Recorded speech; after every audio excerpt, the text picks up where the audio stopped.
Go for it. Hey, so this is the video for the wireless workbench lab here at NESCOM. I think this is lab number S1, and it's your first time using wireless workbench. And we've just set up and named all of our sources here in the inventory tab. Now you're going to switch over here to the frequency coordination. You've got these three big tabs here. And going to frequency coordination, and you need to do a scan. And to do a scan, you have to pick one of the wireless racks and one of its channels to do the scan. And you do this over here in the scan sources thing. You select one of the units. If I scroll down here, there are multiple units you can pick. That would be rack number 3. We're going to pick rack number 1 here. I'm going to pick channel number 1, which is currently labeled guest 1. And I'm going to hit the scan with one source button. And right now, it is actually scanning. If I kind of slide this over here, you can see the scan is building. It's that pink.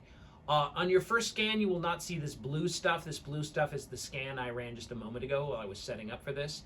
And so it's going through the scanning. You'll probably see the same information there. If I zoom in, you can kind of see that better. And I'm guessing that those are the two mics that I currently have turned on. And anyway, zooming in and zooming out horizontally by frequency, and you can see these are all TV channels here, TV channel 15, 16, 17, et cetera, et cetera. You can scroll like this, and you can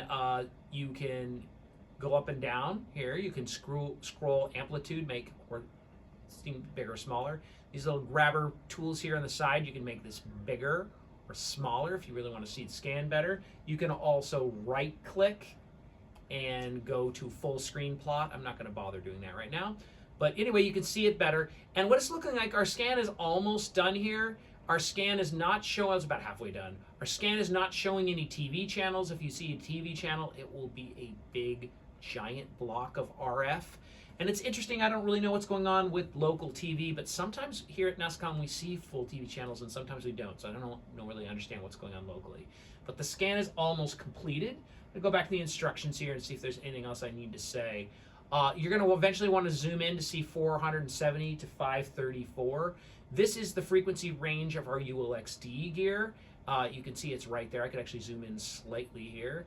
That's the full bandwidth. It's roughly TV channels 14 through 24, and that is the range that our mics cover. The IEMs here actually cover a little bit larger of a range, but not sure you can do a scan from the IEM racks because they're transmitters, not receivers. So we don't really have the option over here to select the IEM racks as a scan.